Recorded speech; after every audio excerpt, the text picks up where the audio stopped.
जीतते ही बीजेपी का बड़ा प्लान तैयार। योगी मॉडल की तर्ज पर लिए 5 बड़े फैसले। घुसपैठियों से लेकर दबंगों तक में मचा डर। बॉर्डर को लेकर शाह ने दिया ऑर्डर। सीमा से लेकर सड़कों तक बदलने वाली है अब बंगाल में तस्वीर। शाह ने पहले ही दे दी थी 45 दिन की टाइमलाइन। अब बंगाल में दिखेगा योगी स्टाइल वाला एक्शन। जय श्री राम के नारों से लेकर बुलडोजर मॉडल तक बंगाल में बदलता माहौल बना चर्चा का मुद्दा। टीएमसी नेताओं और माफियाओं में बड़ी बेचैनी। अब क्या करेंगी ममता दीदी? बंगाल में बीजेपी की ऐतिहासिक जीत के बाद अब सबसे ज्यादा चर्चा अगर किसी चीज की हो रही है तो वो योगी स्टाइल एक्शन की है, क्योंकि बीजेपी की सरकार बनते ही बंगाल में बड़े बदलावों की चर्चा शुरू हो गई है।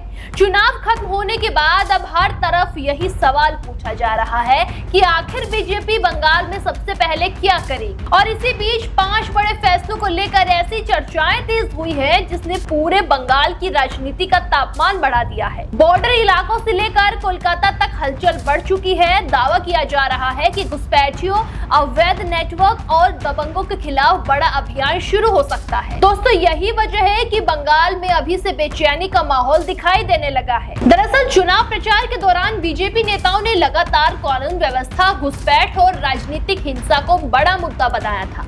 अमित शाह ने कई रैलियों में कहा था कि अगर बंगाल में बीजेपी की सरकार बनी तो 45 दिनों के भीतर घुसपैठ और फर्जी नेटवर्क के खिलाफ बड़ा अभियान शुरू होगा। अब बीजेपी की जीत के बाद उसी बयान को लेकर चर्चाएं तेज हो गई है। बताया जा रहा है कि सीमा इलाकों में सुरक्षा बढ़ाने और फर्जी पहचान वाले लोगों की जांच को लेकर तैयारी हो सकती है। राजनीतिक गलियारों में ये भी चर्चा है कि वोटर लिस्ट की बड़ी समीक्षा और सीमा सुरक्षा को लेकर नए कदम उठाए जा सकते हैं और यही वजह है कि बॉर्डर इलाकों में हलचल बढ़ी हुई बताई जा रही है। दूसरा बड़ा मुद्दा कानून व्यवस्था और कथित सिंडिकेट नेटवर्क को लेकर माना जा रहा है। आपको बता दें, बंगाल में लंबे समय से राजनीतिक हिंसा, कब्जों और दबंगई को लेकर आरोप लगते रहे हैं। बीजेपी ने पूरे चुनाव में दावा किया था कि सत्ता में आने के बाद सख्त प्रशासनिक मॉडल लागू किया जाएगा। अब सोशल मीडिया पर बुलडोजर मॉडल और योगी स्टाइल कार्रवाई की चर्चा तेज हो चुकी है। कई जगहों पर बीजेपी समर्थक खुलकर कह रहे हैं कि बंगाल में भी अब अपराध और अवैध कब्जों पर यूपी जैसी सख्ती दिखाई दे सकती है। यही वजह है कि कई टीएमसी नेताओं और स्थानीय दबंगों के बीच बेचैनी की खबरें भी सामने आने लगी है।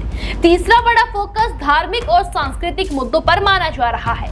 चुनाव के दौरान बीजेपी नेताओं ने दुर्गा पूजा, सरस्वती पूजा और जय श्री राम के नारों को लेकर कई बार टीएमसी सरकार पर निशाना साधा। अब बीजेपी समर्थक इसे सांस्कृतिक बदलाव की शुरुआत बता रहे हैं। चौथा बड़ा मुद्दा केंद्र सरकार की योजनाओं को लेकर बताया जा रहा है।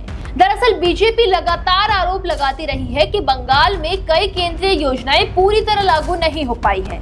अब नई सरकार बनने के बाद इन योजनाओं को तेजी से लागू करने की तैयारी की चर्चा है और बीजेपी नेताओं का कहना है कि डबल इंजन सरकार के जरिए बंगाल में विकास की रफ्तार तेज की जाएगी।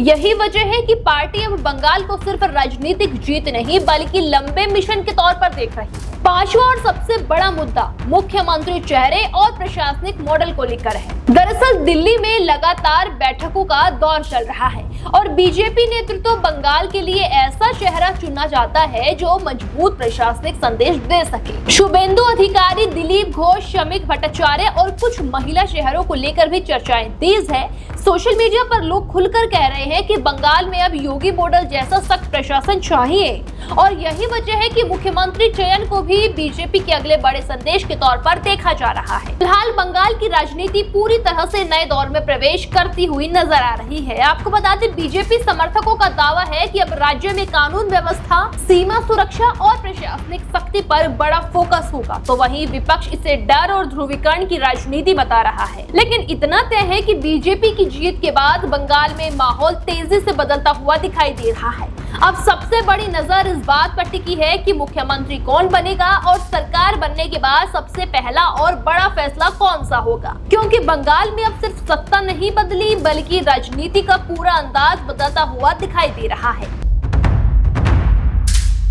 देश दुनिया की हर बड़ी, सटीक और भरोसेमंद खबर देखने के लिए अभी विजिट करें हमारे वेबसाइट nowuttarpradesh.com और nownoida.com पर, क्योंकि यहाँ आपको सिर्फ सुर्खियां नहीं बल्कि पूरी जानकारी मिलेगी।